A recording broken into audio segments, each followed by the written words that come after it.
Vamos a conversar con la politóloga y académica Katy Segarra sobre lo que sigue sucediendo en Perú. Hemos conversado con usted, profesora, antes, le hemos citado en otras entrevistas precisamente porque se ha ido produciendo lo que usted mismo nos había adelantado, el debilitamiento incluso ahora en el Congreso del gobierno de Boluarte. ¿Cómo está? Buenos días.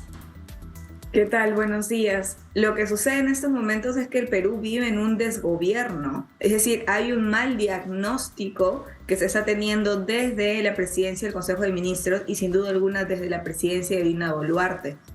Tener una cifra de casi 50 personas fallecidas en poco más de 30, aproximadamente hasta 40 días de gobierno, es una cifra escalofriante y que muestra claramente la incapacidad de la presidenta Dina Boluarte para gobernar. Y es lo que había dicho al inicio de esa intervención. Hay desgobierno. Entonces es increíble qué es lo que menciona el presidente del Consejo de Ministros, Otárola, y es así como sus ministros. En ningún momento ha habido un mea culpa de la fuerza indiscriminada que ha generado las Fuerzas Armadas y la policía contra la ciudadanía, que como menciono son casi Medio, casi claro. 50 personas que han fallecido, así como un policía fallecido. Entonces estamos en un escenario catastrófico que además pareciese que la crisis no va a terminar sino hasta la salida de la presidenta Boluarte. Bueno, grave lo que se está señalando, lo que usted menciona. Hay un desgobierno que pareciera que no va a terminar con la crisis hasta que efectivamente termine saliendo la presidenta Dina Boluarte. Usted nos adelantaba dos escenarios la última vez que conversamos y precisamente son los escenarios que tuve que empezar a citar en otras conversaciones durante esta semana porque es lo que se ha empezado a ver. Por un lado, usted nos decía, atención a lo que está pasando lejos, en regiones, en departamentos, en distritos distintos a Lima. La clase política está concentrada en lo que está pasando en Lima. Mientras Lima está tranquilo, la clase política no está reaccionando ante las legítimas demandas que pueden haber dentro de alguna de las personas que se movilizan, dentro de los cientos de personas que se movilizan. Yo digo algunos porque efectivamente se puede consensuar con la policía respecto de efectivamente personas más radicalizadas que pudieran estar interviniendo, pero está lleno de también otros ciudadanos y ciudadanas que se están movilizando, tienen legítimas demandas y quieren ser escuchados. Porque eso está sucediendo fuera de Lima, pero puede llegar. Y llegó. Efectivamente, hay protestas que sucedieron en Lima y hay otras convocadas para que sigan sucediendo. Eso por un lado. Y lo otro que usted nos señalaba era la falta de apoyo político que realmente tiene Dina Boluarte. Entonces hay un consenso por apoyarla, pero es un consenso muy frágil y que es lo que hemos visto estos días también cuando se le interpelaba al mismo Otárola en el Congreso, ¿no es cierto? Y ha empezado a perder apoyo del gobierno de Boluarte. ¿Cuáles son las razones por las que se ha llegado a este escenario? Usted nos ha mencionado una, la falta de reconocimiento y un mea culpa respecto a lo que está pasando con las personas fallecidas. Pero ¿qué otros escenarios han provocado el debilitamiento y aumento de la crisis de la política peruana, pero el debilitamiento en particular del gobierno de Boluarte? Ok, yo creo que esto se remonta al origen, ¿no? Es decir, sí hay un entendimiento por parte de una ciudadanía que mayoritariamente votó por Pedro Castillo, que se concentra en términos territoriales en el sur del Perú, que son aquellos espacios y regiones en donde se está acumulando las protestas. Y se ha entendido, una parte de la ciudadanía ha entendido de que la salida de Pedro Castillo ha significado un golpe final de una derecha y en todo caso de unos intereses económicos y políticos que siempre, que desde el día uno han buscado la salida de Pedro Castillo. En ese sentido se ha enmarcado como la salida de Castillo como el que los perdedores en las elecciones han logrado alcanzar esa victoria en el cual el Pedro Castillo no gana a pesar de que así ha ganado en las elecciones. Ahora, por otro lado, además de que es constitucional, de que si el presidente es removido de su cargo, asuma la vicepresidenta Boluarte, cuando se le ha preguntado, previo a estos conflictos que estamos teniendo respecto a si ella renunciaría si Pedro Castillo fuera sacado de su cargo, ella había mencionado que sí, que ella iba a renunciar. Está claro que no teníamos en mente esa situación en la cual Pedro Castillo iba a buscar un autogolpe de Estado. Ajá.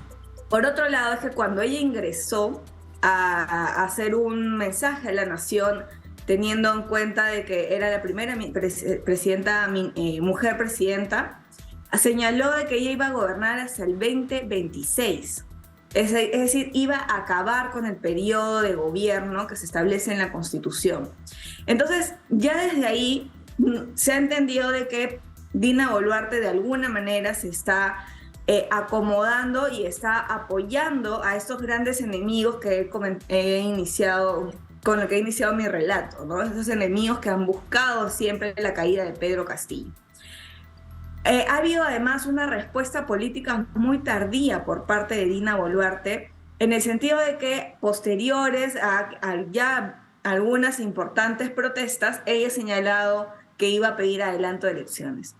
Sin embargo, esto parece que no ha sido suficiente, porque cuando se habló del adelanto de elecciones, se habló al 2024, un año que parece muy lejano en estos momentos, teniendo en cuenta esta gran convulsión social.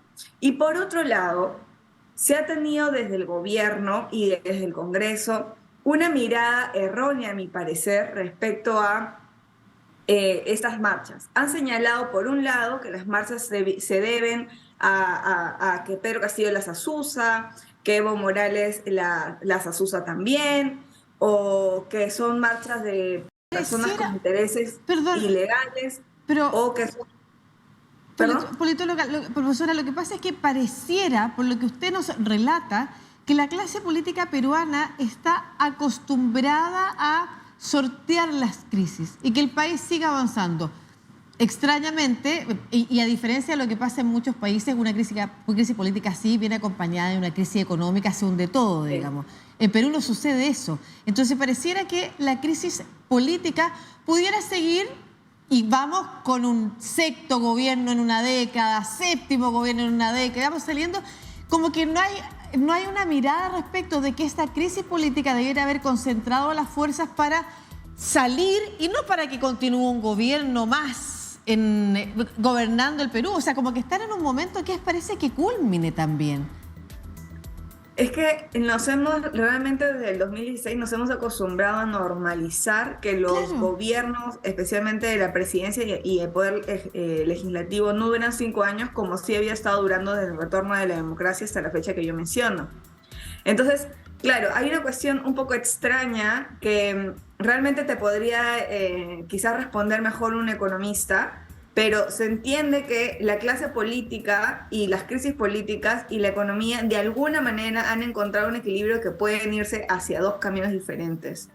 ¿Por qué? Porque, por ejemplo, tenemos un Banco Central de Reserva que sí es una institución que es estable, claro, que tiene un presidente hace muchísimos años y que logra de alguna manera mantener este equilibrio fiscal. Y por otro lado, hay que reconocer de que el Perú es un país altamente informal, ¿de acuerdo? Entonces, la ciudadanía busca cómo sobrevivir ante la crisis política a costas del Estado.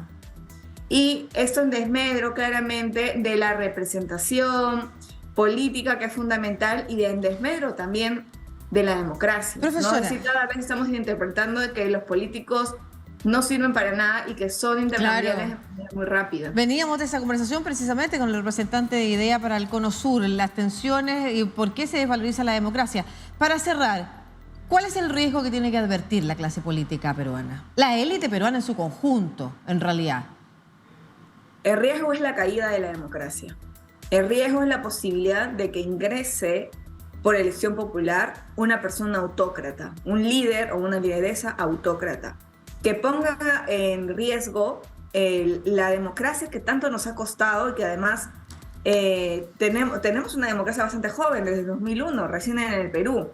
Entonces, puede entrar una persona que diga abiertamente, yo voy a cerrar el Parlamento, que diga abiertamente, yo voy a controlar, o voy a controlar el sistema de justicia, que también está desacreditado, o el sistema electoral, que han generado una campaña contra los mismos. Y voy a concentrar el poder y voy a buscar que las políticas públicas sean eficientes. Ya no importa si es que estas son llevadas a cabo de manera transparente o sin corrupción. Voy a darles en todo caso soluciones factibles y entendibles y rápidas. Esto es lamentablemente algo que puede suceder en el Perú, ¿no? Porque recordemos cuán apoyado fue los líderes que cerraron constitucionalmente e inconstitucionalmente el Congreso de la República. Y cómo la institución del Parlamento es la institución con menos confianza a nivel comparado según el Latinobarómetro. Entonces yo creo que lo que no están teniendo en cuenta la élite política es que puede entrar un outsider que los borre del mapa político. Claro. Muchas gracias, politóloga y académica Katy Segarra, desde el Perú, conversando sobre la crisis política e institucional que vive ese país. Que esté muy bien. Un buen fin de semana. Gracias. Buen fin de semana.